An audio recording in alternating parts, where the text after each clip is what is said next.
What's up, boys, and welcome to the Set 8P podcast. This is the Fourth Down Stand, show presented by myself, Ollie Bennett. And today, in light of the upcoming NFL draft, I'm going to dive deeper into some of the top prospects to look out for at the wide receiver position. The elite players I'm going to talk about in this video, in my opinion, have an incredibly high ceiling in the NFL and fit into the collective I like to call the Super Six. All this and more coming up in the Fourth Down Stand.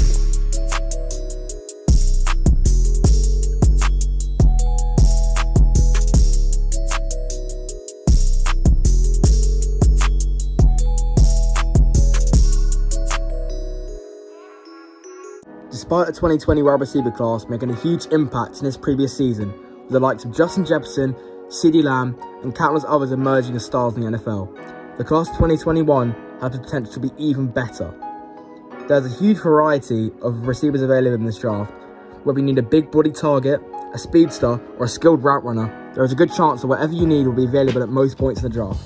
However, there are certain six names who stand out the most, and in my opinion, are most certainly first-round talents. And without further ado, let's get started with my top 6 wide receivers, with my wide receiver number 6, Rondale Moore. They say good things come in small packages, and there's no better representation of this than the 5'8", 175-pound playmaker out of Purdue. Despite his size, Moore is a top athlete and shows exceptional strength that it's rare to see from a guy this height. As shown by his tape, he can make a play from anywhere with his run-off-the-catch skills, and shows power you'd only expect from a guy twice his size. He can make plays off screen passes, jet sweeps, and from quick returns. You give him the keys and they'll provide you with big plays from what usually seems like nothing. He has terrific separation skills and is a pretty diverse route tree as well. However, there are some concerns that need to be taken into account. For example, he is rarely used in jump ball situations due to his height. This can limit his role on the team as he can't be used in all departments. He's also shown some drop issues as he has a tendency to catch with his body and doesn't always look like he has full control of the ball when he comes down with his difficult catches in traffic. He's also struggled to stay healthy, as he's only played 7 games in the last 2 seasons. For Moore to succeed, he needs to be utilized correctly and will most likely need to be put in the right scheme in order to succeed, as he's not a conventional wide receiver and may need a crafty offensive coordinator in order to reach his full potential and use him the right way, which is why he just missed out in the top 5. My player comparison would be Steve Smith, due to his tackle breaking ability, rapid playmaking, as well as also having similar size and strength to Rondale Moore. Therefore, for me, if Steve Smith can have a legendary career, there's no doubt that Rondale Moore can have a Hall of Fame career too. It'll most likely come down to what team he gets drafted to.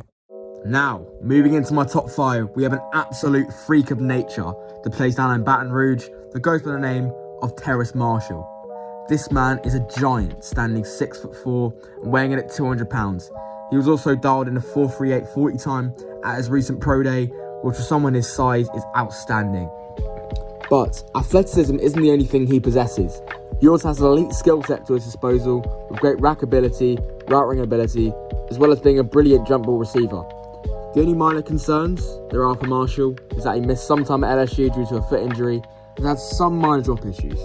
However, given the success of big athletes in recent times such as DK Metcalf and AJ Brown, there is no question that he can be just as good, especially due to his versatility and that he can fit into almost any scheme in the NFL. Going on from one of the heaviest receivers in the class, at number 5, we move to one of the lightest receivers in the class. The Sunday man from Alabama, Devontae Smith, comes in at number 4. Now, putting Smith at 4 may be considered out of the ordinary, due to him winning the Best Player award in college football last year, the Heisman Trophy, which had never really been seen before by a wide receiver. So you may be wondering, why isn't he higher? Well, simply, you've got to look at his frame. He'll be going to the NFL at 166 pounds, which will be the lightest receiver in the history of the league. This means that he'll be bossed around in coverage, most likely by more athletic corners, and his productivity will be limited in press coverage. Despite this, he's a terrific route runner, has terrific hands, and has exceptional rack ability, which means that he can most certainly become a star or number 1 receiver in the NFL, and will probably become good. In my eyes, he is one of, if not the most skilled receiver in the class. But nowadays, the best of the best at the wide receiver position are big athletes who can make contested catches and boss around corners. So that does raise questions as to how far he can make it in this league compared to others in this class. Almost feels criminal to put him number 4, but this class is so strong, and for me I feel like the guys ahead just have a bit more potential. Maybe use that athleticism and frame, which is so crucial in the NFL nowadays. Now at number 3 we have a sleeper pick that is looking like we're going in the mid to late first round. which would be an absolute steal. Big batty man, Rashad Bateman from Minnesota University. Just like Terrace Marshall, Bateman is a great athlete standing in at 6'1" and weighing in at 210 pounds, which is even heavier than Terrace Marshall. Just while I'm here as well, can someone name me a major weakness in Bateman's game? Because I really don't see anything that will hold him back. He has terrific separation off the line of scrimmage, he bullies corners with brute strength, and he rarely drops the ball. He reminds me of DK Metcalf with better hands and route running, which to anyone who's seen DK Metcalf play, that is absolutely terrifying. He's the most pro-ready receiver in this class, most definitely, and I can't wait to see what he can do in the NFL. Now for these last two, if I could, it would be 1A and 1B, but unfortunately one does have to miss out on the top spot, and that man is Jalen Waddle, another Alabama receiver. Now if you guys know who Tyreek Hill is, you know how fast he is, and that his speed is what fuels his game, and makes him one of the best and most dangerous receivers in the NFL.